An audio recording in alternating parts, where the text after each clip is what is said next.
कढ़ी बनाने के लिए मैंने ना एक प्याज, दरमियानी प्याज लेके और इसको हल्का फ्राई किया है। जब ये थोड़ा फ्राई हो जाएगी तो इसमें मैंने डाला ये लहसुन अदरक, एक बड़ा टेबलस्पून भर के पिसा हुआ।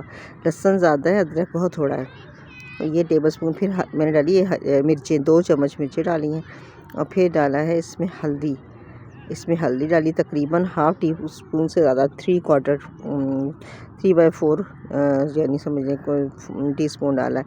और नमक इसमें ना हस्ब ज़ायक़ा पड़ता है, जितना आपको पसंद है। मिर्चें भी अपने हिसाब से और नमक भी। और इसके बाद इसको मसाला भूना है। जब बहुत अच्छी तरह ये मसाला भुन गया और इसका ऑयल निकल आया, फिर इसमें मैंने बेसन डाल के भुना है। बेसन मैंने पानी में नहीं घोला बल्कि बेसन को भी भुना है, तो इसलिए बेसन की भी बहुत अच्छी तरह भुनाई गई है। थोड़ा थोड़ा बेसन डालती गई और पानी डालती गई और भूनती गई, एक दफ़ा में नहीं डाला। तो कढ़ी मैंने ना थोड़ी पतली रखी है, तो इसलिए मैंने तकरीबन इसमें डाला है ये जो डिश डोंगे वाला चम्मच होता है ना, ये तकरीबन 4 भर भर के डाला है।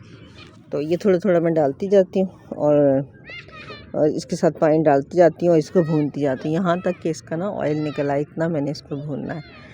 तो ये बहुत इसकी अच्छी भुनाई हो जाएगी ना, तो इसको पक जल्दी जाता है, वरना इससे टाइम बहुत ज़्यादा लगता है। कढ़ी में 2-3 घंटे तो कहीं गए नहीं। तो इस तरह होता है। ये आधा किलो दही है, आधा किलो दही मैंने फेंट ली है अच्छी तरह, इसमें पानी थोड़ा सा मिलाया है। अब ये देखें बेसन और मसाला पूरी तरह भुन चुका है। अब इसमें थोड़ी थोड़ी करके ना ये मैं दही डालूँगी और इसको ना हल्के हाथों से करूँगी ताकि इसकी कोई गुठली हो वो भी निकल जाए। इस तरह थोड़ा थोड़ा दही की जो लस्सी मैंने बनाई है वो मैं डालती जाऊँगी और मैं इसको हिलाती जाऊँगी ताकि इसमें गुठलियाँ बन जाती हैं ना, क्योंकि बेसन तो नहीं घुला हुआ, तो इस तरह से फिर गुठलियाँ इसकी निकल जाती हैं। अब ये आधा किलो से थोड़ी सी ज़्यादा ही दही थी। अब ये तैयार हो गया है, दही ख़त्म हो गई है। तो अब मैंने ये जो गुठलियाँ पड़ गई हैं ना, इनको निकालना है। इसी तरह साइडों पे दबा दबा के निकालना है। इसको चलाते रहना यहाँ तक कि बिल्कुल यकजान हो जाए और बिल्कुल नरम मुलायम हो जाए, कोई गुठली बाकी ना रहे। तो इसको फिर मैंने जब ये बिल्कुल हो जाएगा, सही हो जाएगा, स्मूथ हो जाएगा, तो फिर मैंने इसमें पानी डालना है कढ़ी के लिए ना। तो ये भर के बनाना है। इसके बाद चूँकि ये ज़्यादा मैंने पानी डालना, तो मैं इस देगची से निकाल के दूसरी देगची में अब डाल दूँगी ताकि खुले देगची में पक जाए। काफ़ी देर तक पकेगी, तो कम से कम इसको मैं पौना घंटा पकाऊंगी। अब मैंने इसकी आहिस्ता आहिस्ता सारी गुठलियाँ ख़त्म करनी है और पानी बढ़ाते जाना है। तो इसके बाद जब मैं देखूँगी कि ये अब तैयार हो रहा है, तो अब मैं इसको दूसरे उसमें शिफ्ट कर दूँगी, दूसरी देगची में शिफ्ट कर देंगे तो ये ज़रा खुल के पक जाएगा और उबलने का ख़तरा नहीं रहेगा। अब मैंने ये थोड़ा सा इसमें लिया है, ये मैंने कोकोनट पाउडर मेरे पास था, ये ऑप्शनल है कोकोनट पाउडर। इसका कोकोनट मिल्क बनाया, ये ऑप्शनल है, मर्ज़ी है पास तो डाल दें। कच्चा नारियल है तो पीस के पूरा गोला डाल दें, बहुत ज़बरदस्त लगता है।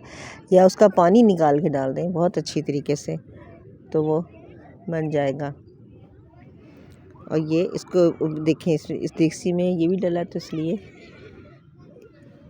ये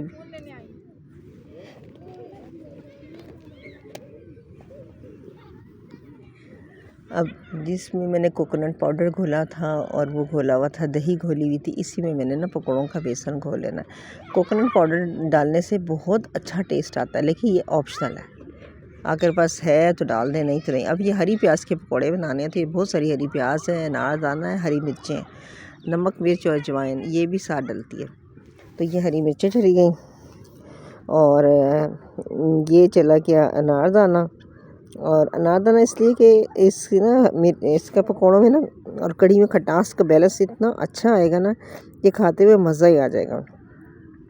तो ये प्याज मैंने डाल दी, अब प्याज डाल दी। अब इसको मैंने बेसन को फेंट लेना है। इसमें नमक मिर्चें हस्ब ज़ायक़ा डलेंगी, नमक मिर्चें हस्ब ज़ायक़ा डल जाएंगी। अब मैंने इसको फेंट लेना है। और ये अजवाइन मैंने बताया था, अजवाइन और ज़ीरा, अजवाइन डाल दें या ज़ीरा डाल दें, एक चीज़ डाल दें। कुटी मिर्चें और नमक, ये भी ज़्यादा नहीं डलेगा, क्योंकि ज़्यादा नहीं डलता, थोड़ा डलता है क्योंकि कढ़ी में डल चुके हैं। और ये कढ़ी तैयार होगी ना, तो ये मेथी, सूखी मेथी जो है वो धो के मैंने और वो इसमें डाल दी है।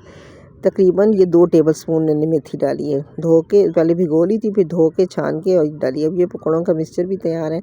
ये असल में कढ़ी का लुत्फ़ ही दुबाला जाता है जब आप खाएंगे हरी प्याज के पकौड़ों के साथ। थोड़ी तरफ से पलट जाए। अभी हमने इसमें डायरेक्ट डालने हैं, इसलिए मैंने कड़ी पतली रखी है कि ये ना गरम गरम डलते ना तो ये पानी पीते हैं। अब ये बघार तैयार हो रहा है। इसमें मैंने ये लहसुन और ये ज़ीरा ये मैंने डाल दिया और इसके बाद मैं इसमें डालूँगी कुटी हुई मिर्चें, जो मोटी कुटी हुई मिर्चें। अब ये गोल्डन हो गया तो बस चूल्हा बंद कर देना। अब इसके साथ इसमें हमने डालना है कुटी हुई मिर्चें, चूल्हा बंद कर देना ताकि हो जाए। और थोड़ा सा मैंने इसमें डाली कश्मीरी मिर्च ताकि ना सालन का रंग अच्छा आए। बस अभी इसके साथ ही गरम तेल में ना इसका रंग खुल के आएगा। अब इसको बघार लगा देना। बहुत ही डिलीशियस, बहुत ही मज़ेदार किस्म की ये कढ़ी तैयार होती है। क्योंकि जो इसमें जो फ़र्क है आम कढ़ी में इसमें कि ये हरी प्याज के पकौड़ों से बनी है ना, तो इसका टेस्ट थोड़ा फ़र्क होगा, लेकिन होगा बहुत मज़ेदार।